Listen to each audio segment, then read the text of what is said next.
Thank you for choosing to watch our video. Please like and subscribe to our channel and click the bell icon for notifications of new content. Leave us a comment and watch the other videos that we're happy to provide for you. And now, on to the sermon.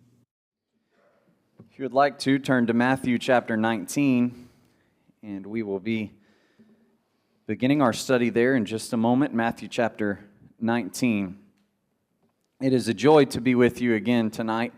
I know that tonight we primarily have the home crowd with us, and Kyle on several occasions throughout this week has tried to convince some visitors to go back and convince their home congregations to cancel Bible services tonight and Bible classes and come and be here, but to no avail. But we'll do well here tonight with each other. It's always a joy to be able to be with the home congregation on Sundays and Wednesdays of a gospel meeting to get to know you a little better and enjoy some time together as we study God's Word. And I commend you for being here. I want to take advantage of this time with mainly the home crowd tonight to especially express my appreciation for all of you and your words of encouragement and your prayers on my behalf and on the behalf of my family as I'm away from them and they're back home, and for the work that you do in this place. I want to commend you for that great work in the Lord's kingdom, for the shepherds in this local congregation who have led this flock in the way of truth and have determined to have these series of gospel meetings for the flock's edification. And I'm thankful for the invitation to be here. And your hospitality and generosity has been overwhelming. It's been wonderful, and it's been refreshing. You've refreshed my soul this week, and I hope that I could have played a part in refreshing yours as well, as we've spent time together and got to know each other. And there's just so much to be thankful for, and I'm so thankful that you have had me here and have treated me the way that you have. Matthew chapter 19, as I mentioned. When Zoe and I were engaged to be married, we had the privilege of studying with a man that some of you may know or maybe have heard his name, Brett Hoagland, who is preaching for the Blue Springs congregation or Southside congregation in Blue Springs, up where in the Kansas City area, where Zoe's actually from. And there was a particular book that we were utilizing in our marriage studies to prepare us to think about marriage and the commitment to be on the same page before getting into marriage and understand what we were getting into on an even greater level. And in the first lesson of that book on marriage that we studied with Brother Hoagland, there were several quotes from various books that were written by men. Some, I suppose, probably had some spiritual focus in them. Some may not have, but they were quotes that we were supposed to read and think about, and then when we got together, we would discuss what we thought about those quotes. One of them was this quote from a Sydney Smith. She said in her book, Lady Holland's memoir, "Marriage resembles a pair of shears so joined that they cannot be separated, often moving in opposite directions, yet always punishing anyone who comes between them." Now, Zoe and I were ignorant back then and still are ignorant about a lot of things in our marriage now, and we're growing every day and praying that God can strengthen us and help us to glorify Him in our marriage. And when I read that quote, and then I talked to Zoe about it, we thought, that's one of the ones we say no to. That doesn't sound good. But Brett enlightened us a little bit. He let us see it from a different perspective. And I think at first hearing or first reading, you might have even heard that and thought, that seems a little harsh or off. But this is the way Jesus put it in Matthew 19 and verse 6. He said, "Therefore, what God has joined together," in Matthew 19:6, "let not man separate." And so if we think about that quote in the light of that scripture, it makes a lot of sense. And I think it is actually very insightful. It's a helpful illustration when we consider what marriage is, like a pair of shears. They're so joined that they cannot be separated. That's how God intended it. Yet, they're often moving in different directions. That doesn't mean that they're incompatible or that they're on the wrong page, that they don't know each other or aren't getting along, but it means that God created man and woman very differently, but in a complementary nature. He did not give Adam Steve, He gave Adam Eve, and that's because He did not need someone the exact same as Himself, but He needed a helper comparable to Him. And so God gave him exactly that, the perfect pairing. And so, wives, you provide so many things that the husband is helpless to provide himself, and children that are a product of that marriage. And husbands, you do a lot of things and are capable of a lot of things and have a lot of roles that the wives cannot fulfill and that the children need.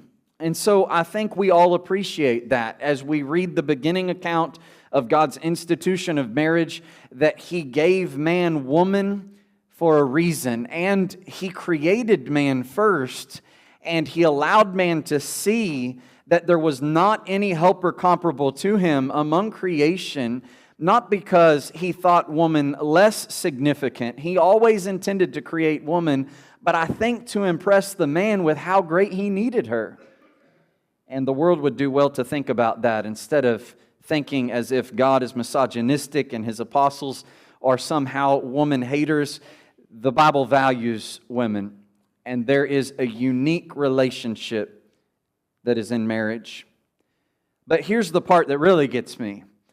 Like a pair of shears closes to the destruction of whatever is in between them, that is likened to marriage as well, yet always punishing anyone who comes between them. I want to tell you something.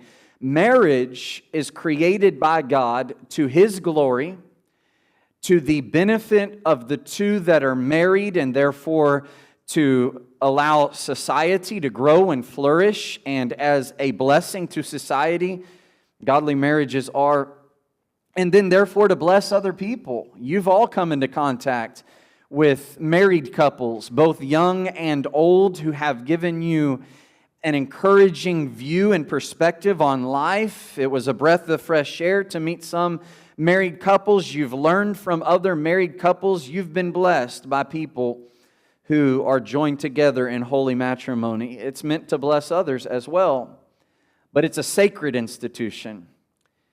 It's a divine institution. God made marriage. It belongs to Him, and we're mere stewards of it. And so when two come together and they join a home, let not man separate, not either of them, and no one else should come between them. And so when someone inserts themselves in marriage, or when a situation comes in the middle of marriage and causes problems, that needs to be disposed of, and it needs to be disposed of without apology. Let not man separate. Anyone entering marriage, anyone that craves marriage and wants to be married someday, needs to realize what a great deal of responsibility that is enjoined upon those who are married.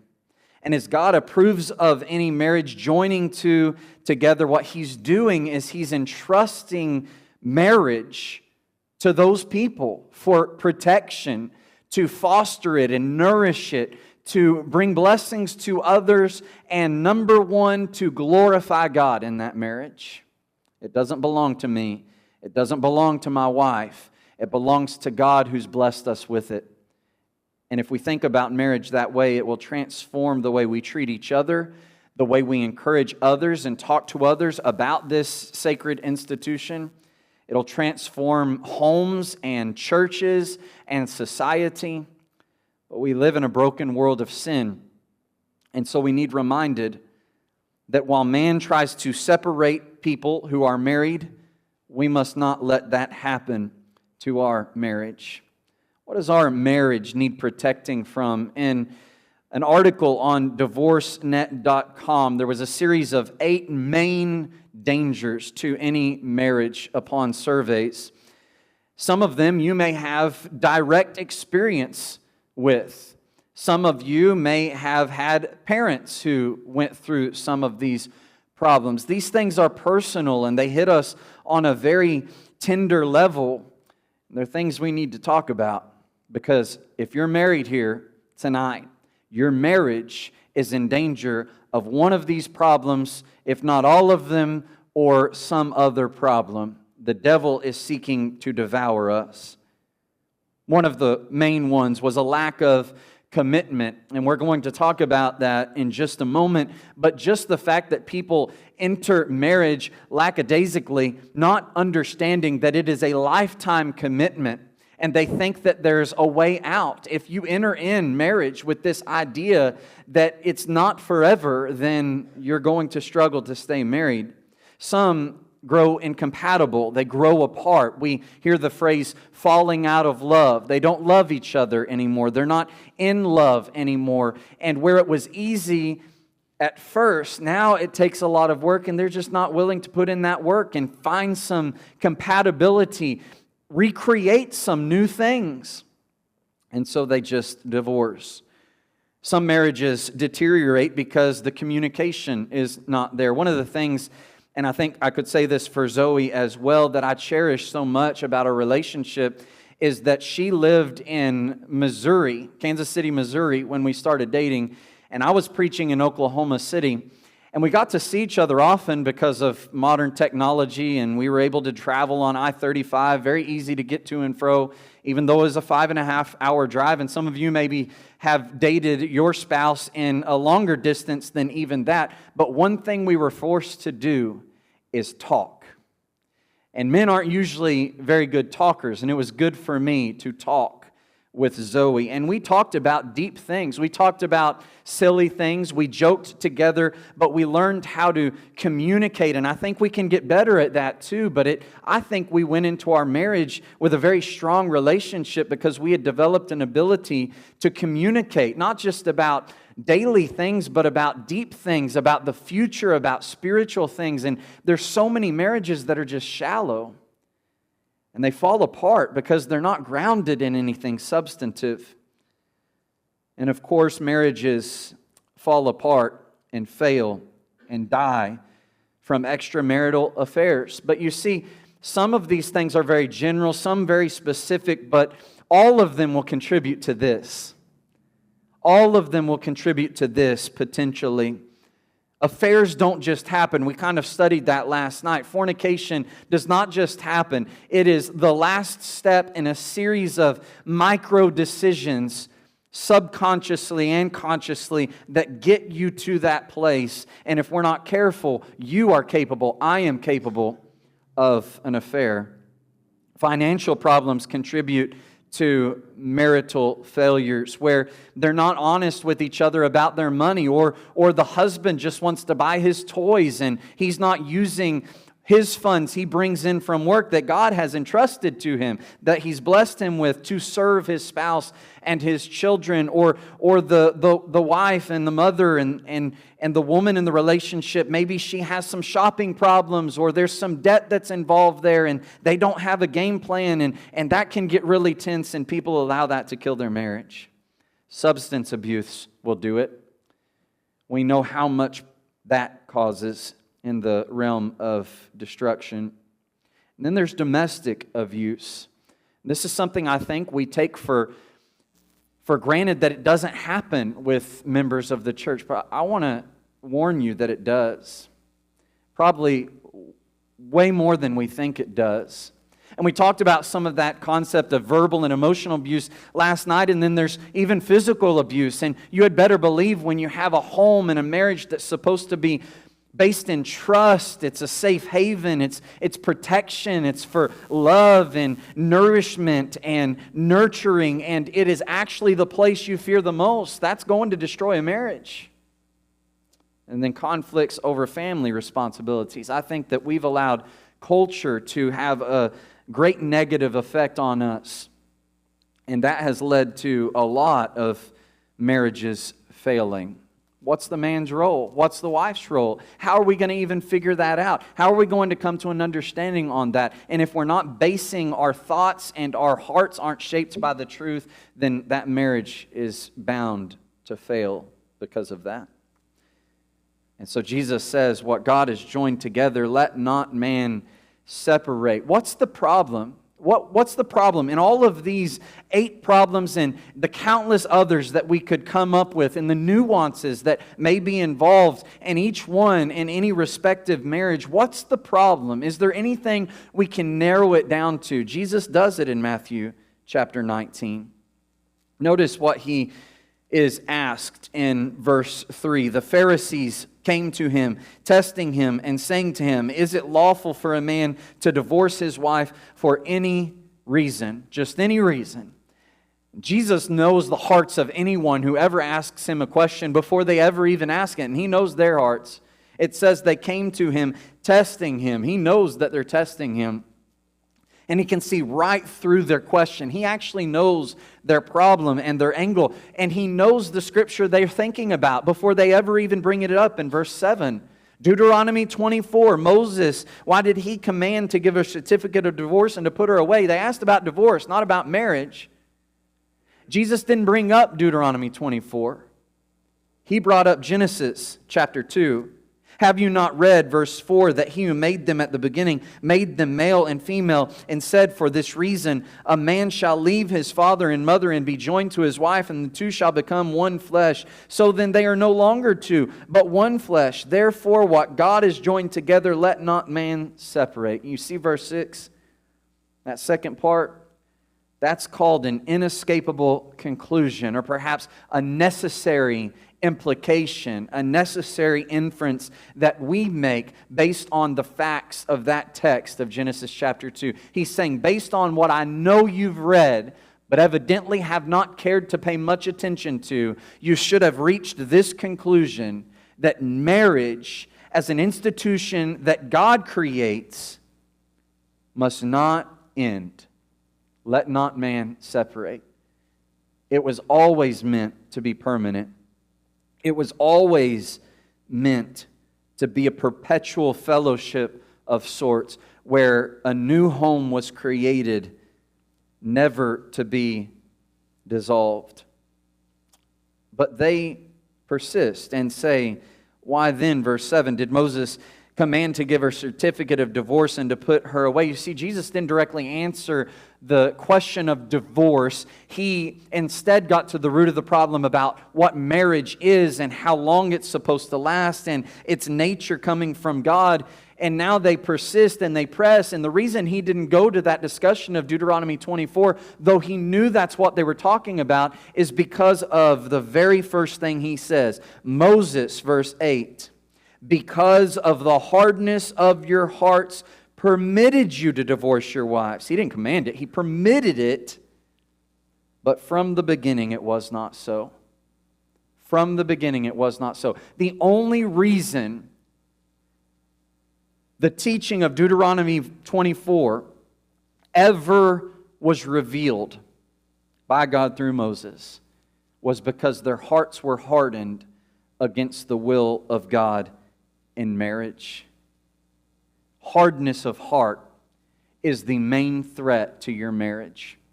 Hardness of heart to God's plan. Hardness of heart to God's will. Hardness of heart that will not allow God to shape that heart into the kind of servant that He desires and that is required for a healthy marriage. You remember in Isaiah, the 29th chapter, as Jesus would quote from it in other places.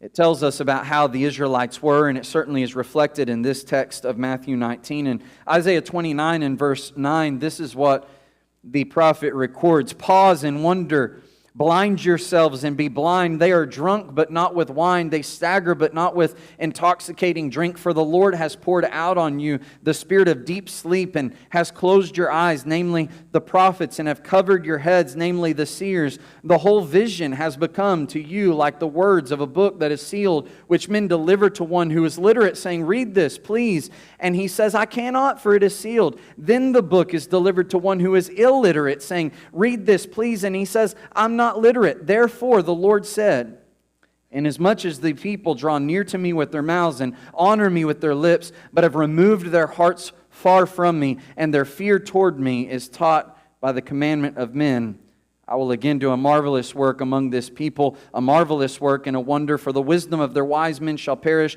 and the understanding of their prudent men shall be hidden. Hardness of hearts. He's telling us that the people did not want God's will, so God gave them over to their own wisdom, incapable of protecting them, incapable of guiding them in this life and preserving them as a nation. It led to their destruction and their downfall. And I want you to notice those couple of verses in this very chapter, in verses 11 and 12. It was regardless of the circumstances. Give the book to a literate person, and their problem is it's sealed. Give it to an illiterate person, and their problem is I'm not literate. Some people just don't want to do it God's way is the point. It's not that it's not accessible. It's not that it's not right there. People aren't going God's way. They're hardened against God's will. They chafe at instruction. They chafe at discipline. They chafe at God's word in general. And because of that, marriages fall apart because people are hardened against God's will. Hebrews 3 and verse 12 says, beware, brethren, lest there be in any of you an evil heart of unbelief in departing from the living God. An evil heart of unbelief in departing from the living God. He speaks about being hardened through the deceitfulness of sin. The reason marriages fall apart and the main threat to your marriage is having your heart grow hard against God's will. So this is what Jesus says. He says, they are no longer two but one flesh. Therefore, what God has joined together, let not man separate. You might ask, what man is he talking about? Well, verse 3, the man who is married. They asked, is it lawful for a man to divorce his wife for just any reason? Jesus says, let not man separate. You might think that means preachers aren't to preach that there's another exception to divorce than fornication. Well, that's true. A preacher who preaches error on marriage, divorce, and remarriage is part of the problem and is complicit in the separation of some marriages. We may think of the government legislating things, saying that you can get divorced for just any reason whatsoever. Let not man separate. And I amen that. Romans 13 says that they're supposed to be a terror to evil works, not good works. They're not supposed to tear down what God has built, but to protect it and people so that they can follow it. But what was the problem? The hardness of hearts, the hardness of the people's hearts who are involved in marriage. When he says, let not man separate, he's saying if you're married, protect your marriage. Do not let it fall apart. It's up to you. It's up to the husband. It's up to the wife. It's up to them to come together and battle plan and make sure nothing will ruin their marriage. When two enter the sacred union of marriage before God, it's incumbent upon them to protect it. They are merely stewards of it. And I want to tell you that the reason for every single divorce is hardness of heart, leading to negligence, which leads to the demise of that marriage. Healthy marriages are a product of proactive protection, of nurturing the relationship, not just of naively thinking that they're above these problems and that they take for granted that they'll continue in a good marriage, but fighting against any possibility that their marriage might fail. Let not man separate. Soften your heart to God's will. And I think that's where we begin. How do I protect my marriage? I want to tell you, the most fundamental thing we can do to protect our marriages is to work on our own faith. Work on our own faith. Marriage is the quintessential relationship that exemplifies and embodies love.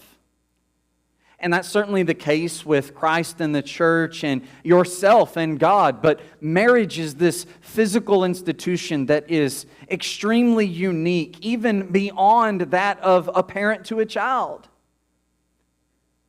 where love is embodied.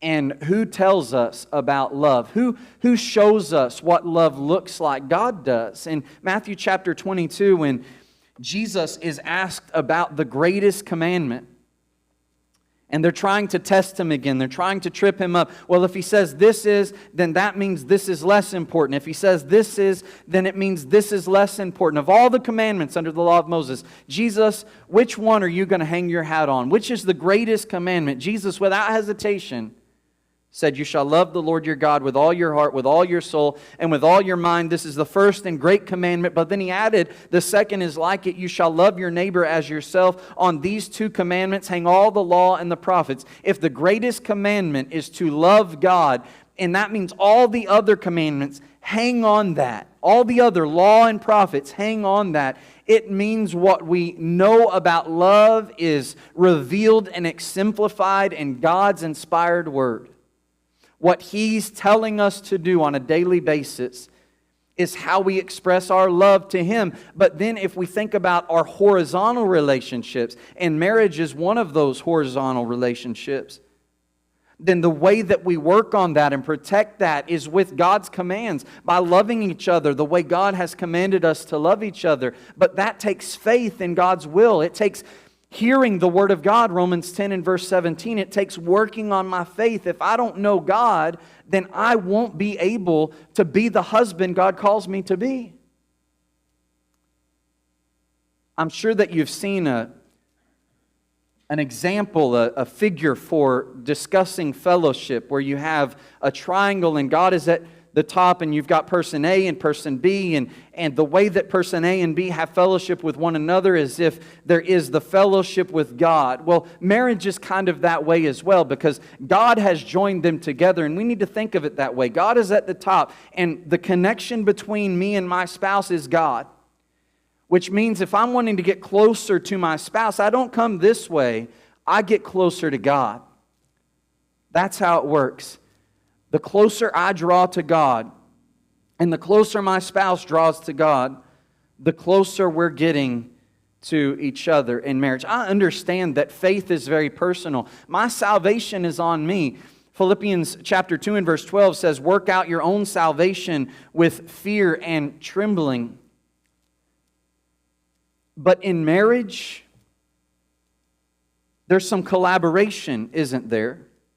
In Ephesians chapter 5, for example, when the Apostle Paul is both speaking of Christ and the church and marriage and the role of the husband and the wife, he says in verse 28 that husbands ought to love their own wives as their own bodies. He who loves his wife loves himself. No one ever hated his own flesh, but nourishes it and cherishes it, just as the Lord does the church. They are two that have become one. And before you think that all that means one flesh is the sexual relationship, it's much deeper than that. It is the intertwining of lives. You're sharing one life. Your desires and your goals and your livelihood. It's mine and mine is yours. Everything that we are as an individual is no longer just ours, but we join together in this. And so while you don't have to be married to get to heaven, and while marriage itself is not a spiritual institution altogether, you had better believe That as God created man in His image to fear Him and keep His commandments, but in that design of man, He always intended for a woman and a man to come together as one flesh, that there's got to be something spiritual there. Certainly, there's a spiritual side to this relationship. One flesh. I think that there's plenty of examples of that in Scripture. Look at Luke chapter 1, where you have Zacharias and Elizabeth, the parents of John the Baptizer, who would prepare the way for the Lord. The language just in these two verses of Luke chapter 1 about Zacharias and Elizabeth is very telling. It tells us in Luke chapter 1 and verse 5 that there was in the days of Herod the king of Judea a certain priest named Zacharias of the division of Abijah. His wife was of the daughters of Aaron, and her name was Elizabeth. And they were both righteous before God, walking in all the commandments and ordinances of the Lord, blameless. I want you to notice how it talks about them in the same breath. They were both righteous. It doesn't say that Zacharias was righteous and Elizabeth was righteous as if they were disjointed, but it joins their characteristic of righteousness together. Walking in all the commandments of the Lord. They were both blameless.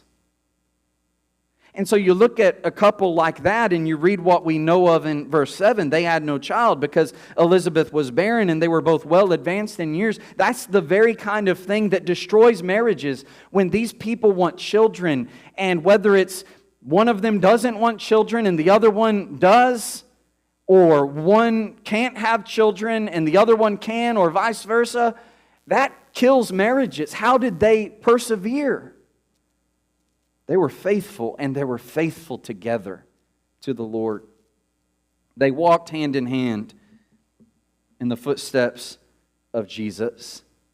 And unless we view our marriages in that light, where we are joining together in one flesh, not just as power couples for business reasons, and we're going to make a lot of money together, and we're going to have this estate that is just unfathomable, and we're going to blow people away with our success. That's not what it's about. It's about glorifying God. And until we understand that and that clicks, our marriages are not going to thrive and they're not going to get better. Matthew chapter 19, remember, Jesus said, listen, this is an institution of God.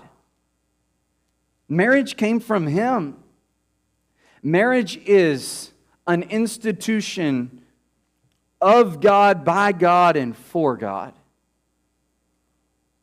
We need to think of it that way. In fact, in 1 Corinthians 7, when the Apostle Paul is speaking about marriage and the need for it so that you don't burn with passion, lacking self-control, he did give this caveat in regard to the separation from those sexual responsibilities to be fulfilling those with each other. He says, do not deprive one another except with consent for a time. Why would you do that? He says that you may give yourselves to fasting and prayer. It's spiritual. That's why they might do that. They're spiritually minded people. They're people that work on their faith. And there might be a time where it's advantageous to them both to give more time to prayer.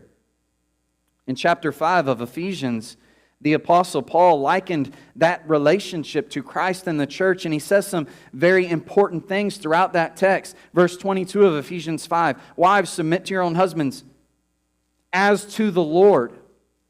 What's that mean? Verse 24, just as Christ is subject to the church, or the church is subject to Christ, let the wives be to their own husbands in everything. Verse 25, husbands, love your wives. How? Just as Christ loved the church. Verse 29, no one other hated his own flesh, but nourishes and cherishes it, just as the Lord does the church. These are spiritual discussions. If I'm going to be a good husband, I got to understand what he means by that. What do you mean as to the Lord? What do you mean as Christ loved the church, or as the church submits to Christ? What does that look like? Why is that important? And how would that play into my marriage? I've got to be working on my faith. I've got to have a relationship with Jesus and with God and fellowship with the Holy Spirit to be a good spouse. in Colossians when he gets into these lists of relationships as he's applying the things above and the preeminence of Christ. He starts it off in verse 17 by saying, whatever you do in word or deed, do all in the name of the Lord Jesus. Do it by His authority. Know the King's decree. And he gets into the marriage relationship. Wives, submit to your own husbands, as is fitting in the Lord. Husbands, love your wives and do not be bitter toward them. What's all that based in? How does that happen? Where's the success coming from? I, as a person, as an individual, am submitting fully, yielding fully to King Jesus. And if I'm holding back from Him, then I am simultaneously hurting my marriage. Titus chapter 2 has Paul telling Titus to speak the things which are proper for sound doctrine. And he gets into some of those relationships. He talks about how the older women would admonish young women to love their husbands and children, to be discreet, chaste homemakers, obedient to their own husbands. That's all based in sound doctrine. In 1 Peter chapter 3, when Peter is speaking about wives and husbands, he talks about how the wives should submit to their husbands, and so that they may be won by the conduct of their wives if they have not obeyed the word. And he mentions their chaste conduct accompanied by fear. Fear of who? Fear of God. It's your service of God that might win him over. Verse 4, it's the hidden person of the heart that's precious in the sight of God. Verse 7, he tells the husbands to have understanding for the wife as heirs together of the grace of life. You view them as a spiritual individual. You view your relationship as a relationship that is helping each other get to heaven. You got to work on your faith if you want a good marriage. Think about what we studied last night in Colossians chapter 3. Think about those two lists, and then think about the list that Paul adds to that. You think that might help your marriage if you put to death the members which are on the earth? You don't give them a chance to gain ascendancy, but you kill them and slay them mercilessly before they pick up momentum. And then once you're doing that, you put on tender mercies, verse 12. And kindness and humility and meekness and long-suffering, and you're able to bear with other people, forgive other people, even as Christ forgave you, and above all, put on love, and let the peace of God rule in your hearts. You think if you're doing that in the fear of God, it's going to help your marriage? Solves all the problems. Work on your faith. Secondly, I think that to protect our marriages, we need to work on commitment. Commitment is key. You can protect your marriage by commitment. Speaking of discipleship, in Luke the 14th chapter, Jesus gave some attention to commitment. Luke chapter 14, as people were following Jesus, He stopped and turned around and told them what it actually means to follow Him. He said in Luke chapter 14 and verse 28, "Which of you intending to build a tower does not sit down first and count the cost whether he has enough to finish it? Lest after he has laid the foundation and is not able to finish, all who see it begin to mock him, saying, 'This man began to build and was not able to finish.'" How many people enter marriage with the idea that this is not it? I could get someone else. If this doesn't work out, I can always fall back on this game plan where I divorce my wife, we go our separate ways, and I find someone else. I find my true soulmate.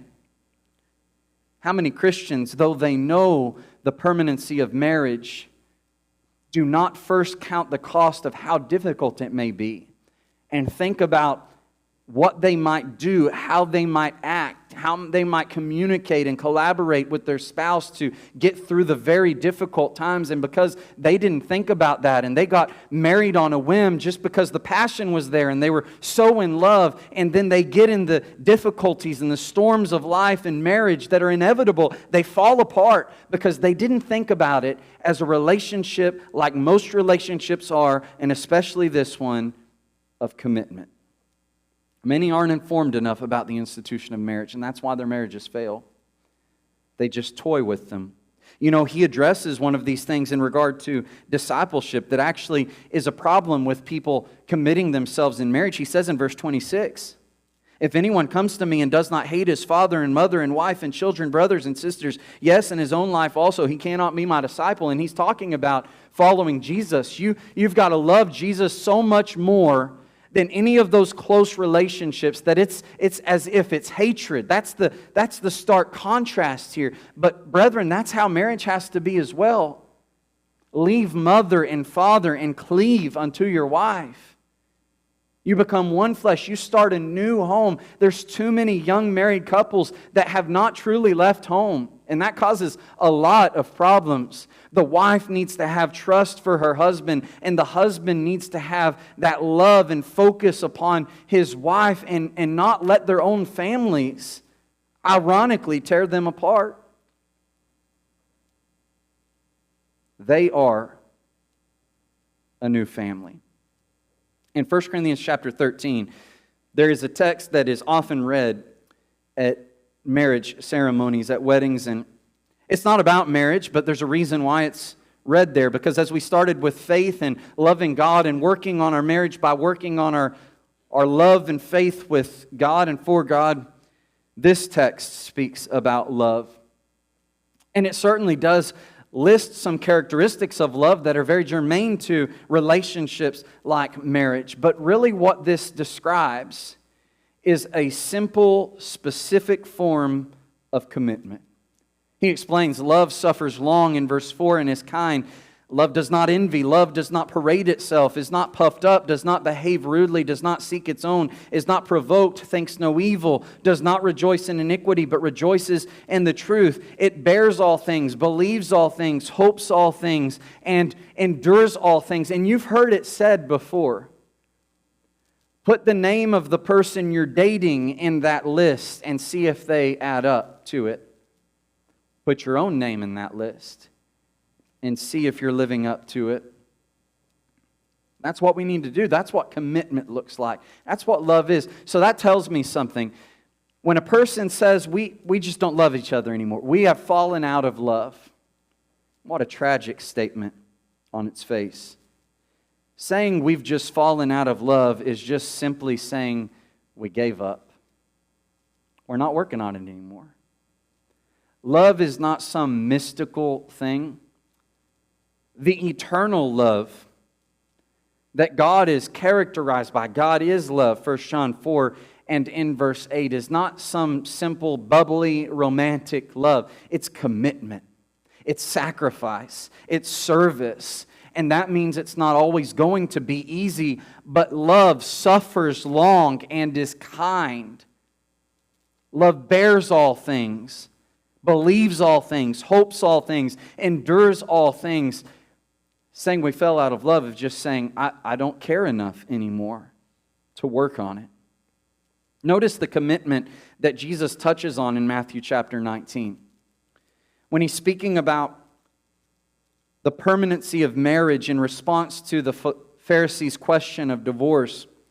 And he goes back to the beginning, and we've phrased it this way.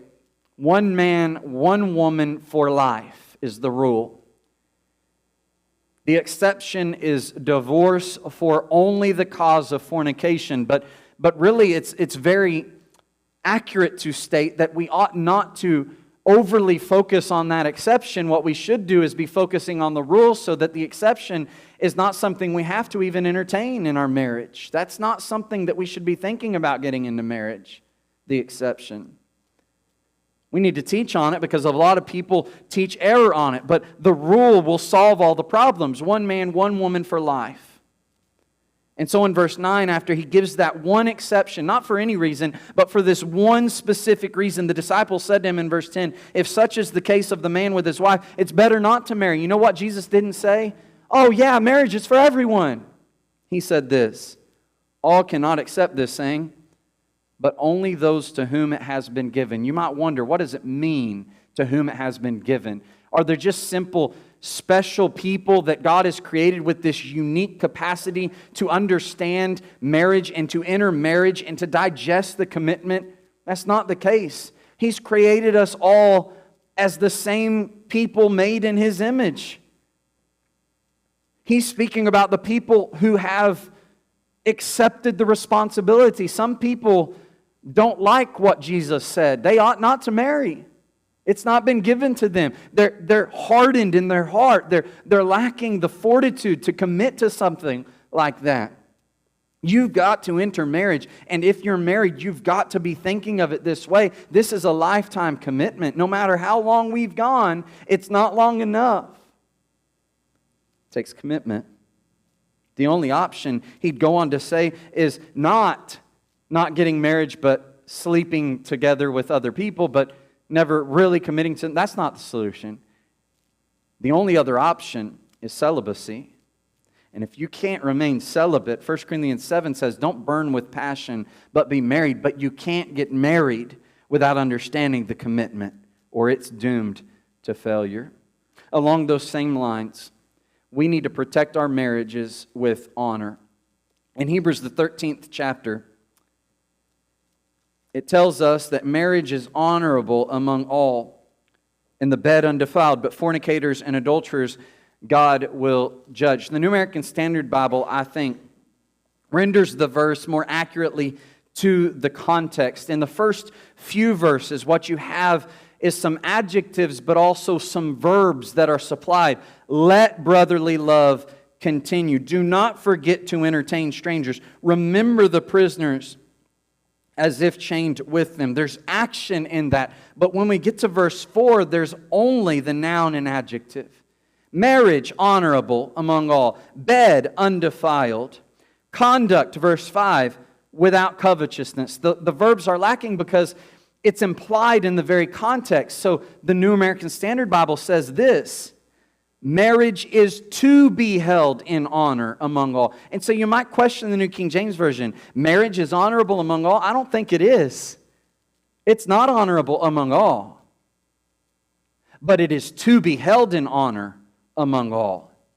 And the marriage bed is to be undefiled. For fornicators and adulterers, God will judge. And we talked about those things last night to a certain degree, but he says what you've got to do as a human being, but definitely as a married human being, is to hold marriage in honor, not just with your spouse, but among everybody. Honor means to fix a valuation upon a thing.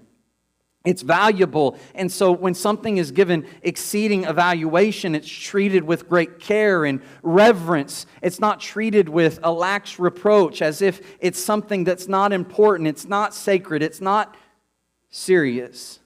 Marriage is absolutely serious, and you need to treat it with honor among everyone.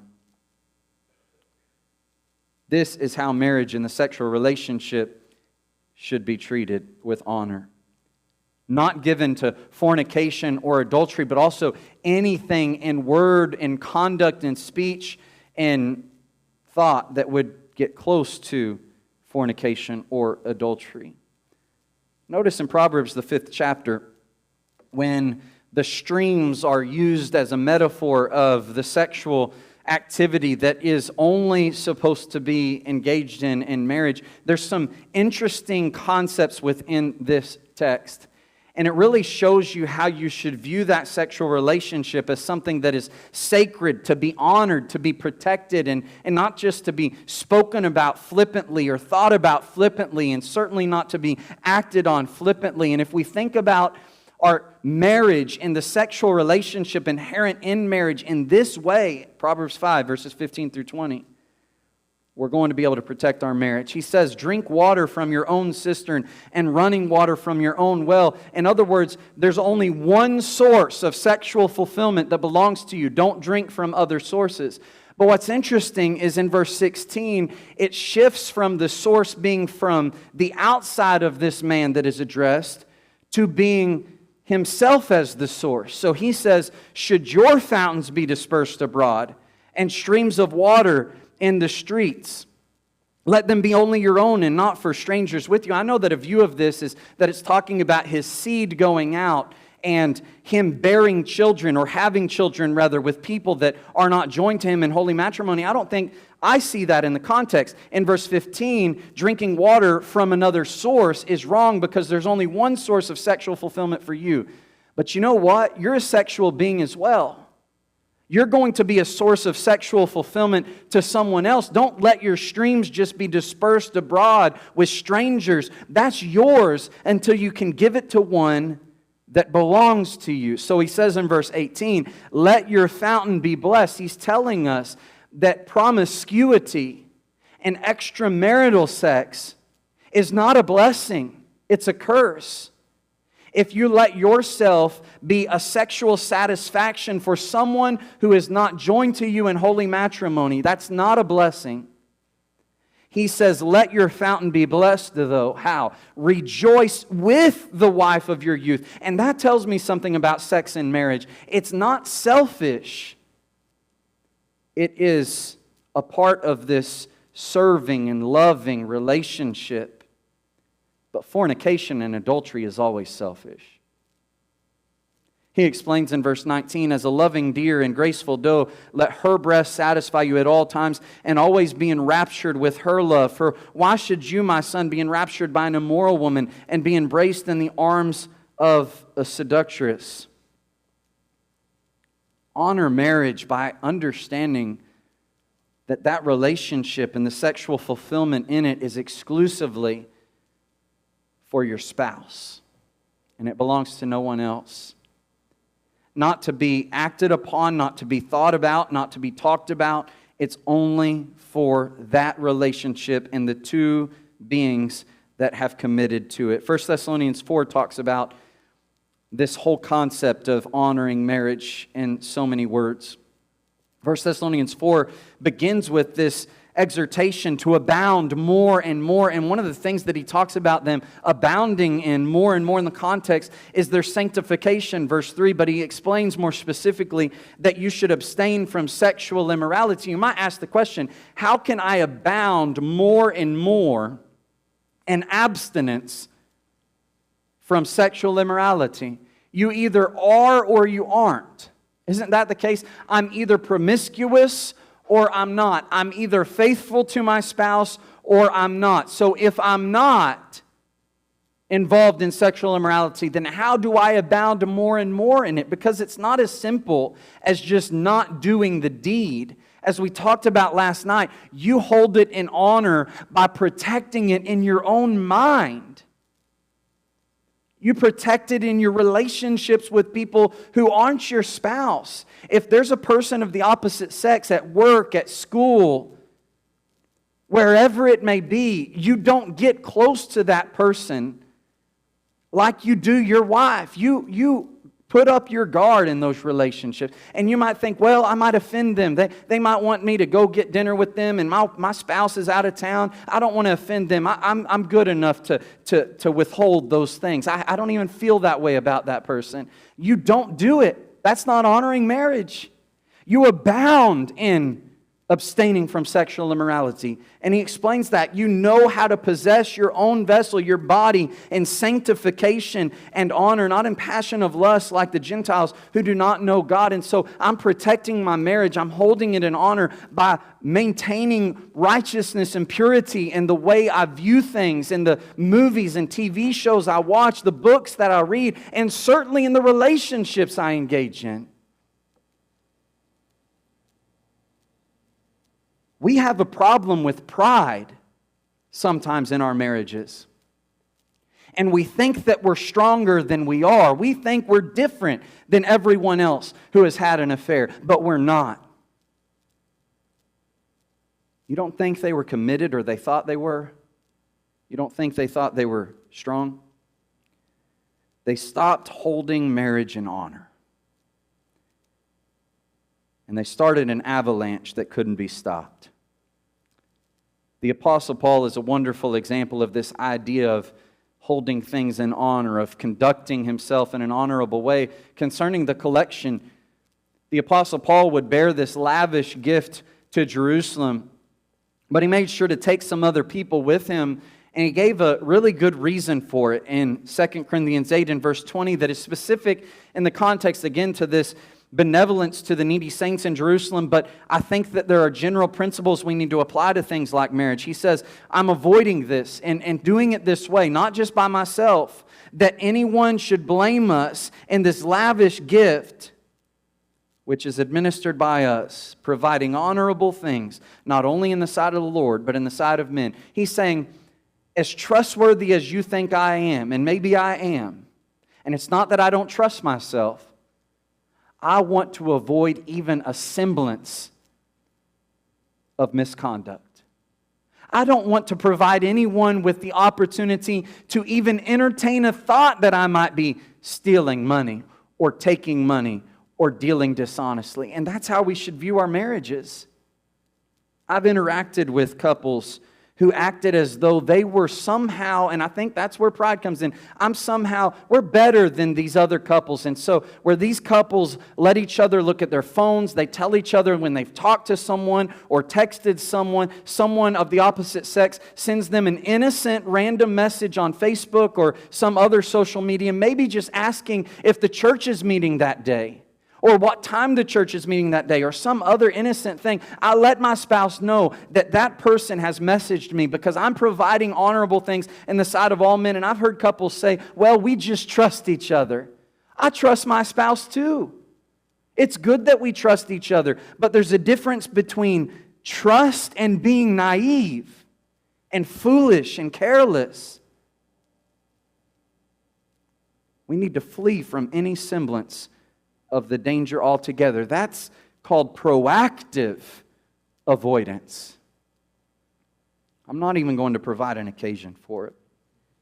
We also protect our marriages with understanding. In Ephesians 5 and verse 17 in general, do not be unwise, but understand what the will of the Lord is. You need to know what God expects of you in your marriage. You need to know what God expects of a marriage. You need to know what a marriage looks like, what a marriage is. You need to know your role in that marriage. And brethren, you need to know the role of your spouse in that marriage. In chapter 5 of Ephesians, the Apostle Paul again likens marriage to Christ and the church, and he speaks about submission, he speaks about headship, he speaks about how that leadership is with love, not for selfish reasons, but for service. He speaks about nourishing and cherishing the wife as he does his own flesh.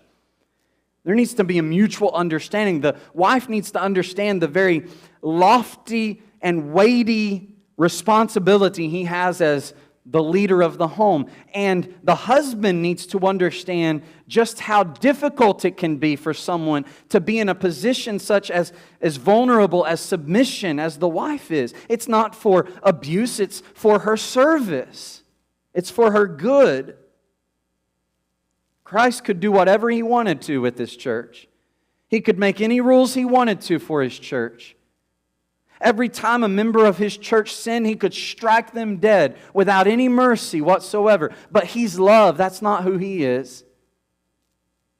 His leadership, his authority, his power is for our benefit. And that's the way it is with a husband and his wife. But there are two things unique to the husband and the wife as they view their spouse and their role they have in that marriage that Paul mentions in verse 33. He says, nevertheless, let each one of you in particular so love his own wife as himself, and let the wife see that she respects her husband. Love and respect. And he's not saying that husbands don't need love and wives don't need respect, but what he is saying is that there's something unique about the respective roles where the wife especially needs to feel loved, needs to see love, and the husband especially needs to feel respected. What kind of a boss or a leader can thrive in his role and do what is best for his employees or for his team or whatever if they're not respecting him? And what team or what employees can function in their greatest capacity to the betterment of the company or of the store or whatever it may be, of the relationship, without knowing that they're being treated well and they're being cared for? You understand the husband needs love and the wife needs respect.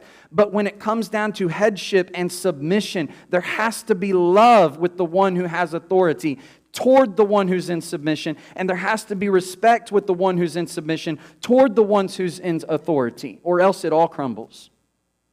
We've got to have an understanding. Wives can't resent their husbands because they have authority given by the Lord, but they need to love their husbands and respect them. And husbands do not need to look down on their wives and be selfish with their leadership, but they need to love them and respect them as well and serve them. We've got to understand each other. And 1 Peter chapter 3 and verse 7, particularly to the husbands, Peter writes, "Husbands, dwell with the wives with understanding, giving honor to the wife as to the weaker vessel, and as being heirs together of the grace of life, that your prayers may not be hindered." She's the weaker vessel, and that does not mean, like the world will have you to think it means, that she's lesser than you, that she's incapable, that she's just weak, and weak is bad. But it's like a difference between a metal pail in your shed and a lovely, delicate, expensive vase. It speaks to her value. It speaks to the tenderness and the beauty that doesn't come with a man. And so you understand her unique role and how much you need her. You understand you're there to protect her. That understanding has to be there, not to abuse them, but to serve them. Understanding is imperative. It will lead to compassion. It will lead to kindness and gentleness and patience. It will lead to forgiveness when necessary. We've got to understand each other. But understanding takes work.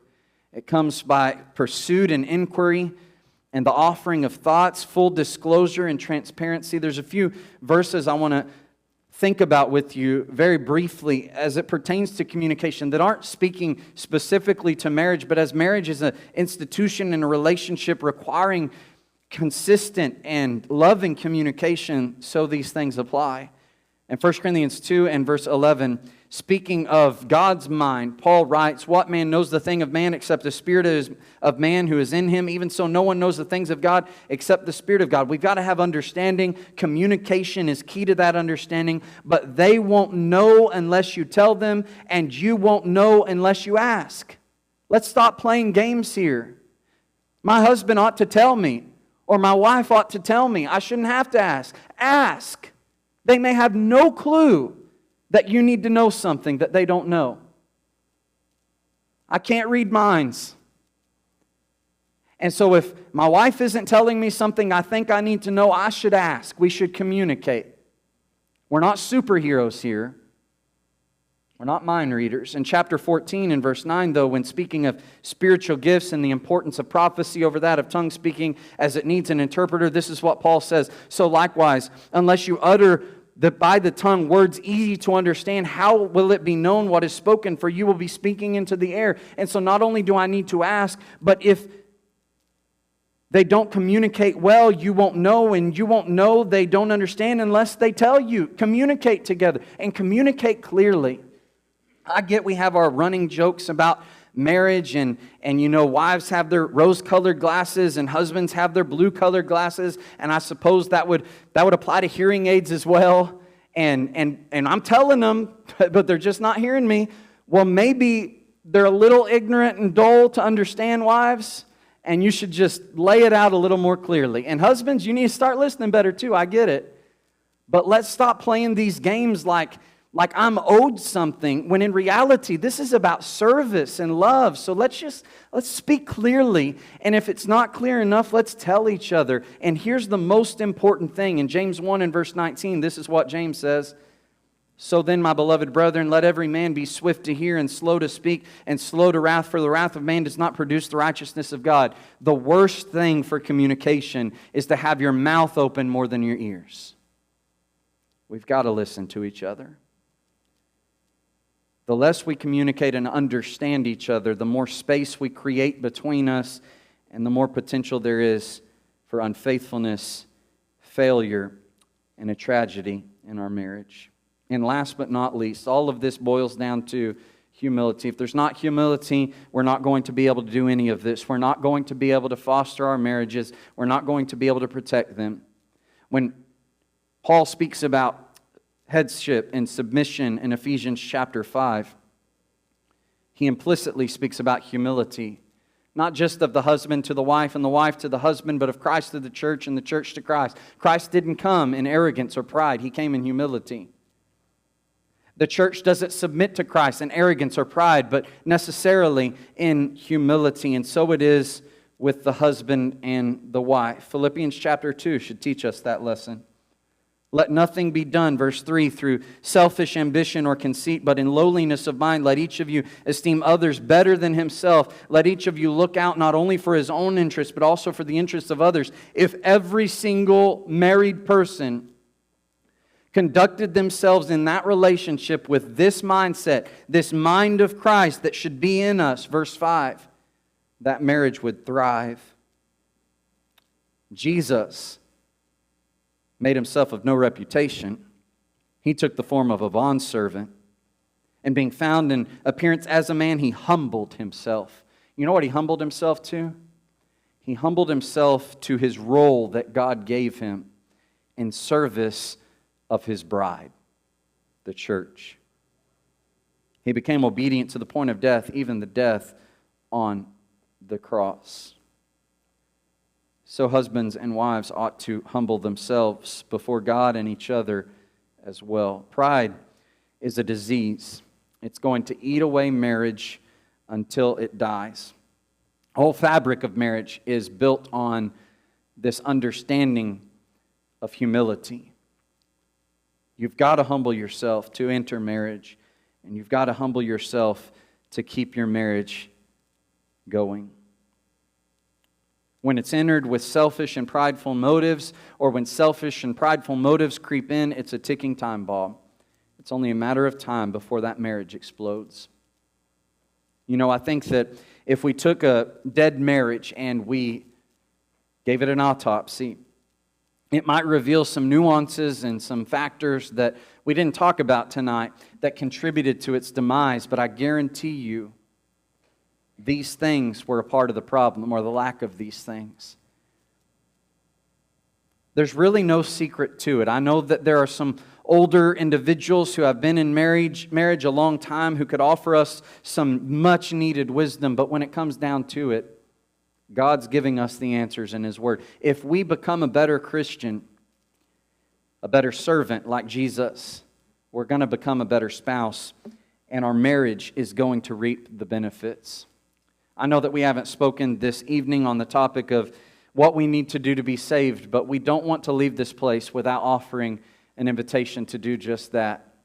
If you have not obeyed the gospel, we want you to know that God has allowed you tonight, but He doesn't tell us when tomorrow will not come. He doesn't tell us how much time we have. He doesn't give us the time left on this earth, but we know we have now. So take advantage of it. If you have not put on Christ in baptism, we urge you to come forward while we stand and sing the song that was selected.